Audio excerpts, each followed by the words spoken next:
सबक 2 वज़ू का मसनून तरीक़ा।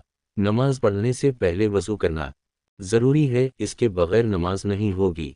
वज़ू का मसनून तरीक़ा यह है कि सबसे पहले पाक होने की नियत करे, फिर बसम अल्लाह पढ़कर वज़ू शुरू करे। दोनों हाथ घटों तक 3 मरतबा धोए, फिर मसवक़ा करे, मसवक़ा ना हो तो उंगली से दांत साफ करे, फिर 3 मरतबा कली करे, फिर 3 मरतबा दाएं हाथ से नाक में पानी डाले और बाएं हाथ से नाक साफ करे, फिर 3 मरतबा पूरा चेहरा एक कान की लो से दूसरे कान की लो तक और पेशानी के बालों से ठोड़ी के नीचे तक धोए, फिर मर्द दाढ़ी का खलाल करे। इसका तरीका यह है कि दाएं हाथ में थोड़ा पानी ले और ठोड़ी के नीचे से उंगलियों को दाढ़ी में दाखिल करके ऊपर निकाल दे, फिर 3 मरतबा दायां हाथ कोहनियों के ऊपर तक धोए, फिर 3 मरतबा बायां हाथ कोहनियों के ऊपर तक धोए, फिर दोनों हाथों की उंगलियों का खलाल करे। इसका तरीका यह है कि बाएं हाथ की हथेली दाएं हाथ की पुष्ट पर रखकर उंगलियां एक दूसरे में डाल दे, फिर उसी तरह बाएं हाथ का खलाल करे, फिर हाथ गीला करके एक बार पूरे सर का मसह करे, साथ ही कान और गर्दन का मसह भी करे, फिर बाएं हाथ से 3 मरतबा दायां पैर टखनों के ऊपर तक धोए और पैर की उंगलियों का हाथ की छोटी उंगली से खलाल करे, फिर बायां पैर टखनों के ऊपर तक 3 मरतबा धोए और उंगलियों का खलाल करे।